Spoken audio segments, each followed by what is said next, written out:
Hello, my name is Russell Myers. Welcome to Issues Unite. All right, so the U.S. Labor Department has now reported that that 4.5 million Americans quit their jobs in November. Just a moment. I've done a couple of previous videos talking about how in August, 4.3 million Americans quit their jobs. In September, 4.4 million Americans quit their jobs. The Labor Department was oddly silent on how many Americans quit their jobs in October, but then 4.5 million in November. If you add up just August, September, and November, that is 13.2 million Americans that have quit their jobs. If in October only 2.4 million Americans quit their jobs, that comes to 15.6 million Americans that have quit their jobs, and that is effectively 10% of the U.S. labor force, because the U.S. labor force is estimated to be at around 156 million people. Now, I have done uncounted videos now talking about how the unemployment rate is just an absolute lie. It's a falsity. If you look at the Labor Department's, statements of how many of the unemployment rate, the 13.2 million Americans, plus whatever in October, will not even be counted in the unemployment rate because they quit. They're not eligible for unemployment. So these people won't be counted. So if you take the claim of about 4% unemployment and add another 10%, then we're running 15% unemployment right now. 14 to 15%. Let's be clear on this. We keep seeing inflation, rising prices. And this is, and I've said before, over 90% of inflation is caused by capitalism. It is capitalism. It is capitalist greed that causes inflation. Yes, you can keep on expanding the money supply, and yes, that dilutes, devalues the dollar. It absolutely does. But as yet, the dollar trading against other currencies still shows the dollar to be the strongest currency on the planet. So it's not really causing yet inflation for this additional currency to be created. Not yet. It will. It absolutely will at some point, and it's going to happen this year. So, pardon me, it's winter, I'm dry skin, I'm itchy. But one reason that capitalists are inflating prices is not just for profit directly. What they are trying to do is to force people to have to go back to low-wage jobs make you and I desperate enough that we will take any job at any wage just to survive. And it's not working. People are still quitting. They are refusing to be taken advantage of, to be exploited by this capitalist system. They will instead reduce how much they're spending. They're going to give the capitalist system less money to exploit them with. It does not matter what profit margin that capitalists make, they're always going to want more. For over 20 years, well over 20 years, actually going back to Reagan, wages have remained stagnant, while profit margins for corporations have continued rising. Look at the stock market right now. It is at a record high.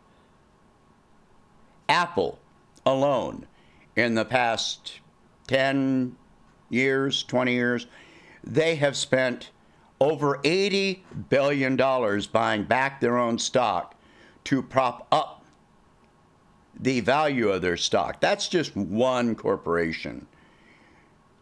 When you add up all these other corporations, major corporations in the United States, the amount that has been spent on stock buybacks measures into the trillions of dollars cumulatively. So it all goes into the stock market. It's not increasing wages. It is not creating jobs. In many cases, it reduces the number of jobs. It reduces wages because investors see how much money is being spent on wages and demand that corporations reduce their cost. Reducing cost means what? Eliminating jobs. I just saw a report today, right here in Alabama, of hotels using robots for room service. Well, that eliminates jobs.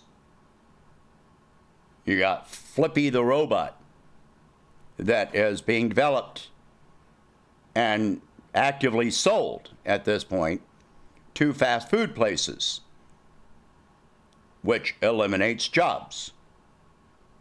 I've seen an automated pizza machine, which eliminates jobs. I've talked about, autonomous vehicles. And in Arizona, there has been an autonomous truck that has completed a test drive over 80 miles with no human intervention. No driver was in the vehicle at all. So the autonomous vehicles eliminating millions of, living wage jobs for drivers, or even low wage jobs for drivers, it's coming. That is going to eliminate millions of jobs. But that's not going to reduce any prices. It's not going to reduce inflation. If anything, the corporations will claim that this causes them to spend more on capital outlay in the short term, so they have to increase prices. Never mind that it's going to take away the wages that they have to pay permanently, forever. Those jobs will be gone. Flippy the robot, self-check aisles, automated pizza machines, all of this. It eliminates jobs, eliminates jobs, eliminates jobs. So that they are trying to force you into taking whatever remaining jobs there are and fight each other for these low-wage jobs. This is the goal. So that you are fighting with each other to get these low-wage jobs, to beg for crumbs. Instead of focusing on who is eliminating the jobs. Oh, but it reduces prices. No, it doesn't. Has any of this reduced prices? The past 2 years, we've seen a collapse of demand. Our demand has not reached the point that it was at in 2019 or 2018. And yet, prices have gone far beyond where they were at that point. They're claiming that there's an increase in demand. That increase in demand is only above the demand of 2020, when demand absolutely collapsed in many areas. So they'll blame the supply chain, while tens of thousands of containers are sitting on the West Coast, while hundreds of about 200 container ships are sitting off the West Coast, waiting to offload their cargo. So that is hundreds of thousands of containers that are sitting there. So there's no problem. The problem with the supply chain is not that the products are not there. The products are there, but they don't want to pay the truckers. They don't want to pay for the infrastructure to get those products. The warehouses in California at 95% capacity and above. So the products are sitting there in the warehouses. But they're going to tell you that they're charging you more because of the supply chain. And they're going to try and get you to take a low-wage job so that you can pay the higher prices. Meanwhile, they're buying back their own stock, and the stock market keeps on climbing. Are you seeing how this works? Are you understanding this as yet? This is capitalism in action, and it is time for us to rise up peacefully. It's time for a general strike. It is time for a worker strike. It is time for a consumer strike. If we reduced our spending, our discretionary spending, by half for 1 month, we could change this system. It probably would not take a month. It would probably take a week, maybe 2 weeks. And the whole system would come tumbling down. And this is what we need to do. We need to organize across all party lines. It doesn't matter whether you're Democrat, Republican, Libertarian, Socialist, Capitalist, whatever. The same circumstances are affecting all of us. And it's time for us to understand that and stop fighting with each other and start fighting against this system. Okay? All right, so if you can, quit your own job. If you work multiple jobs, try to quit one of them. Make them desperate. And trust me, they're desperate at this point, but not enough. We need to make them really desperate. I cannot wait to hear how many people quit their jobs in December, next month, or in March. I cannot wait to hear how many Americans quit in January as soon as the holidays were over. You can count on it that I will be talking about that as those reports come out. All right, so please share this video. Talk about these subjects.